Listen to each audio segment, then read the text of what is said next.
Hello, this is Ranjeet. I'm an author of Winning It Together and my co-author में से हसन सिद्दीकी और हमने मिलके एक ज़बरदस्त किताब लिखी जिसमें मैं मैनेजमेंट और लीडरशिप के एसेंशियल्स पे हमने बात की कि लीडरशिप और मैनेजमेंट एक ऑर्गेनाइजेशन में किस तरह से होनी चाहिए।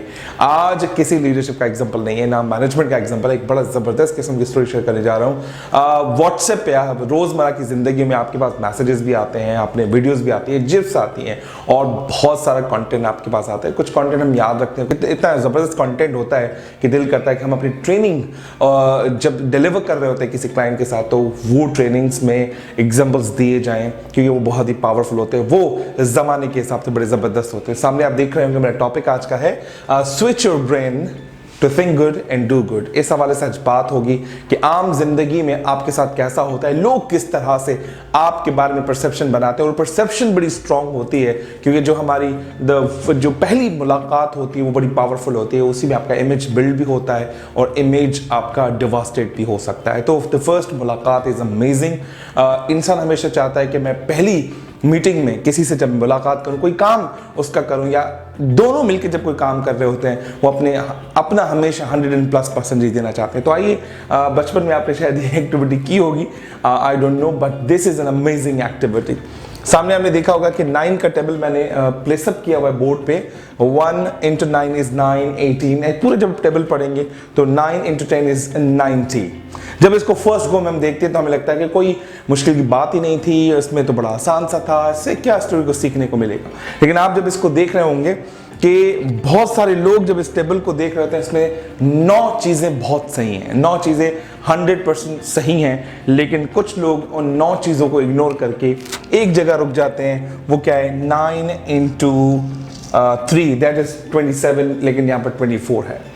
मेजॉरिटी आपके साथ आपके घर में जब आप बहुत सारे अच्छी परफॉर्मेंस देते हैं, आप अपने वालिद का क्यों ना एग्जांपल ले लें, अपनी वालदा का एग्जांपल ले लें, भाई बहनों का एग्जांपल ले लें, लेकिन जब आप 100 काम अच्छे करते हैं, बस एक काम किसी मजबूरी की वजह से, किसी भी परेशानी की वजह से, या आपको काम अपना बहुत इंपॉर्टेंट था, उसकी प्रायोरिटी इतनी सेट नहीं हो पाई, एक काम आपने उसका रोक दिया, तो जनाब मैं बताता हूं 100 कामों को ऐसे आग लगा देते हैं कि जैसे कि सूखी हुई लकड़ियां, बस उसको आग लगा दो और जला के बर्बाद कर दो और ख़त्म कर दो इस काम को। बस एक काम जो आपने उनका नहीं किया, उन्होंने ये नहीं जानने की कोशिश की कि आपकी क्या मजबूरी थी, इसके पीछे क्या लॉजिक थी, इसके पीछे क्या स्टोरी थी, इसके पीछे कौन सी आपकी पर्सनल परेशानी थी।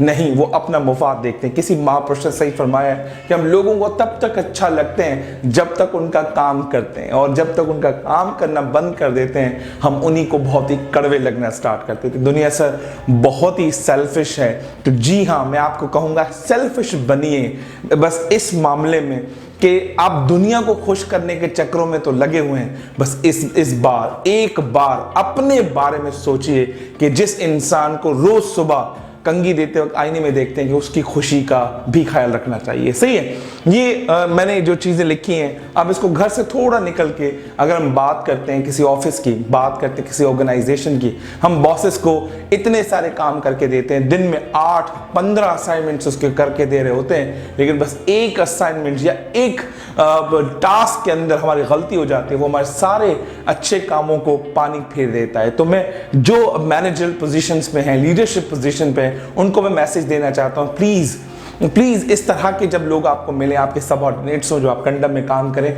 उनकी जो मेजॉरिटी जो पैराडाइम है, मेजॉरिटी उनके जब बेस साइज है अगर बहुत अच्छा है तो गलती पे उनको ख्वार मत कीजिए, उनको इंसल्ट मत कीजिए।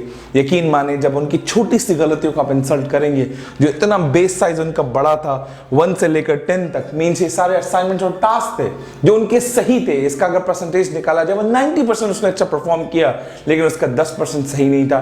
तो प्लीज अप्रिशिएट फॉर 90%।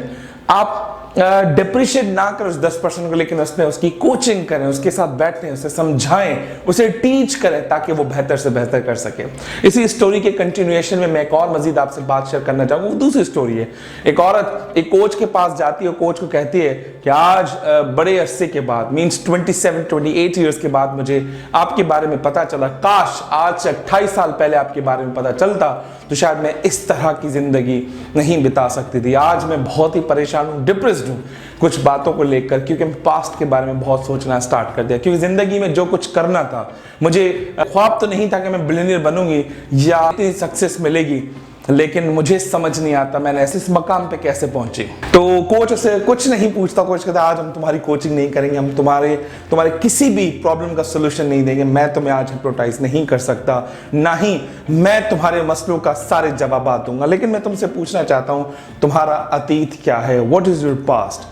तो वो खातून शुरू हो जाती है, कहती है कि आज से तकरीबन 28 साल पहले जब मेरी शादी हुई थी तो मुझे नहीं पता था कि मेरा मियाँ वाइट कॉलर जॉब के पीछे छुपा हुआ एक भेड़िया है, कि दिन रात वो शराब पीता है, ड्रग्स एडिक्टेड है, जब घर आता है उसको नहीं पता होता वो कहाँ सोया हुआ है, कहाँ खाना खा रहा है, क्या उसकी ज़िंदगियों में चल रहा है। और मैंने जब पूछने की कोशिश की तो हमेशा मुझे चपेटें मिली, हमेशा मुझे फिजिकल वायलेंस मिला। और इस तरह की ज़िंदगी को जब मैंने डिक्लाइन करने की कोशिश की, घर वालों ने मुझे समझाया ऐसा नहीं करो, लेकिन मैंने लाइफ को सीन ऑन करके और आगे लेकर गई और मैं ज़िंदगी को हमेशा खुशाबाद किया कि मैंने कहा ठीक है कोई बात नहीं, ऐसा होता रहता है। इसी वक्त के अंदर 3 मेरे बेटे, 1 बेटी हो जाती है, लेकिन वो जो चीज़ें तीर कमान से जो निकल चुका होता है मुझे कुछ समझ नहीं आता। एक दिन मेरे हाथों मैं भी फिजिकल वायलेंस का जवाब देती हूँ और अचानक की झड़पों में मुझसे यानी कि मसला हो जाता है और उसको सर की चोट लग जाती है। जब सर की चोट लगती है, जब वो मेडिकल रीजंस की वजह से वो अपने दिमाग का जो पूरा सिस्टम, उसकी वायरिंग ख़राब हो जाती है। देखते ही देखते कुछ ही सालों में मेरे हस्बैंड की डेथ हो जाती है और मैं जब उसकी डेथ के बारे में दोबारा सोचती हूँ मैं डिप्रेस हो जाती हूँ। ऐसा मैंने क्यों किया? ठीक है वो अच्छा हस्बैंड नहीं था, लेकिन मुझसे एक गलती हुई, कोई बात नहीं है, ऐसा होता रहता है।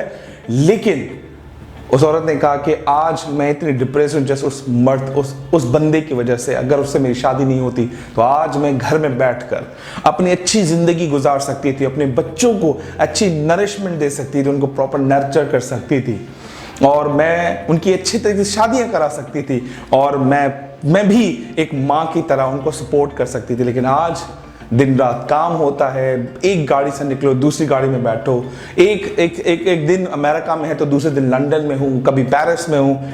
मतलब इतना कुछ ज़िंदगी में हो गया, बच्चे जवान हो गए, उनकी शादियों में प्लानिंग में लग गई।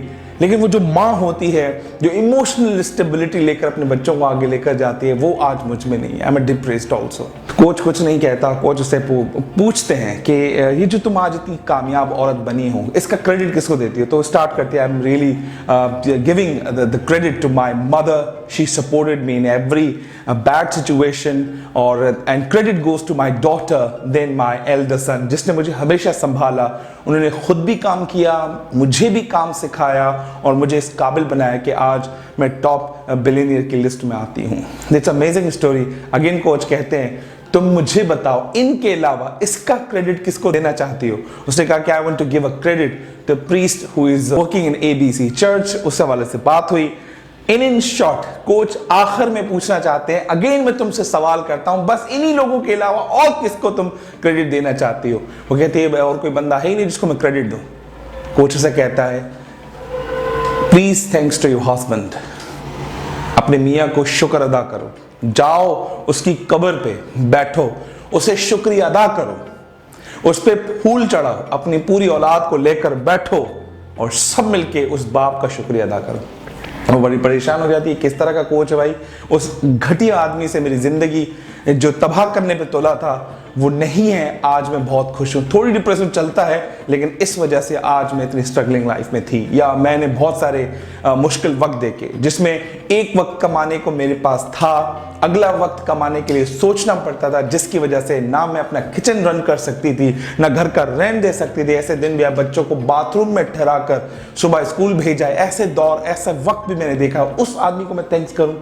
कोच कहता है क्योंकि तुमने देखो ना, दो साइड्स हैं। पहला साइड क्या है कि तुमने जितनी भी नेगेटिविटीज मुझे बताई, जितने भी नेगेटिव ड्रामास मुझे बताए, सीरियल्स मुझे बताए, तुम उसको तो दोषी ठहराती हो, लेकिन उसके अगेंस्ट में तुम्हें जो नेगेटिविज्म जो तुम्हारे दिमाग के अंदर चला गया, जो तुम्हें लगा कि यार इस बंदे की वजह से हुआ, लेकिन इसके पीछे जो एफर्ट तुमने की, जो तुमने हार्ड वर्क किया, जो तुमने अपने आप को पुल बैक किया, तुमने बाउंस बैक किया, तुमने उसका क्रेडिट उसको नहीं दिया।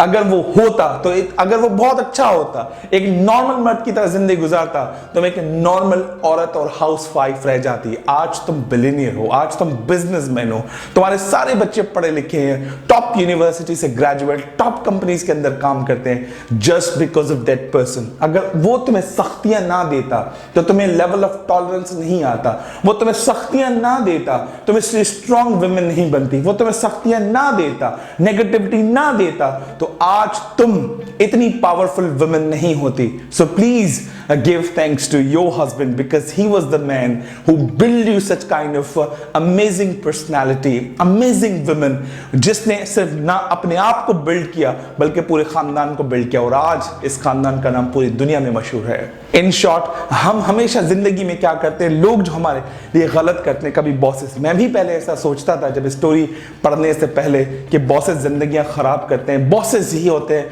जो हमें हमारा करियर छीन लेते हैं। लेकिन आज बात समझ में आई, हम उनका एक नेगेटिव पहलू तो देखते हैं लेकिन उसके पीछे जो हमारी लर्निंग होती है, जो हमारी नर्चरिंग हो रही होती है, जो डिफिकल्ट सिचुएशन को हम फेस कर रहे होते हैं, उसको कभी अप्रिशिएट नहीं करते। तो I am really thankful to bad bosses today, क्योंकि before that I didn't know, I had no idea how they are teaching us. वो हमें सिखा शायद कुछ नहीं होते लेकिन इनडायरेक्टली हमें पावर ऑफ टॉलरेंस और एक नए चैलेंज को फेस करना सिखा रहे होते हैं। I am really thankful to bad people, I am really thankful hard people, I'm really thankful those who ditched me, I'm really thankful who betrayed me, I'm really thankful who deceived me in my life, and I'm really thankful those people who are still ditching me up. It means they are teaching me a lot of lessons, a lot of great stories, and a lot of stamina to bear them up, and they are teaching me to bounce back up as well.